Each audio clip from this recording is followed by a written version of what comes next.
This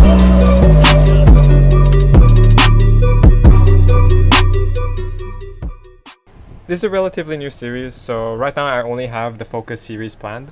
If you guys want to see more series, please like and sub, so I know that people actually want to watch more. So thank you and enjoy the video.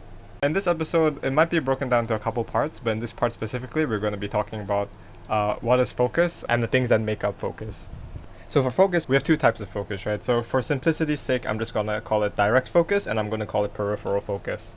So if you've ever been on like a car ride or something and you look out of the window, if you choose to focus on an object intently, it will look like it's moving slower compared to everything. But the downside of it is you get disorientated quickly. So for peripheral focus, on the other hand, what ends up happening is the object doesn't slow down, so it keeps its speed. So the object looks like it's moving quicker, but when compared to direct focus, it's much less disorientating and you can take much more information in. So I kind of have this really shittily made diagram. In general, what this means is a lot of people, when they aim at targets, they focus on the silhouette of the target, especially when you come from aim trainers, because it doesn't inherently force you to focus on a point on a target. So let's say you have a really fat target in Kovacs, you don't have to focus on a point. So what this encourages is just looking at the silhouette and trying to understand the target's movement instead of improving precision as well.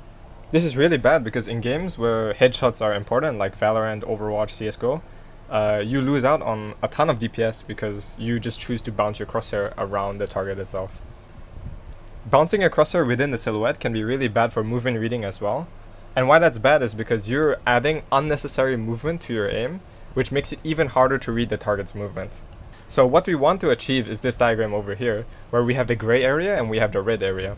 The red area signifies direct focus, while the gray area signifies peripheral vision.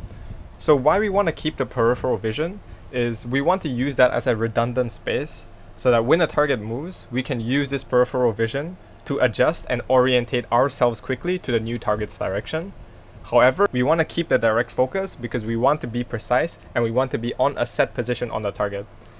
The closer your crosshair is to a set point on the target, and the more it stays there, the easier it will be to read movement. That's why it's easier for people with lower sense to track and read movement rather than higher sense, because it's easier to just drag your mouse over a point on the target. That's it for the first part of focus. For the next part, we'll be going through how to improve focus in games, how to improve focus using games, and how to improve focus outside of games. Thank you for watching, I really appreciate it. Once again, if you guys liked the video, please like and sub so I know to actually make more of these. Next video will probably come out, I don't know, probably next week or something. If I'm really up to it, maybe tomorrow, so it really depends. Goodbye.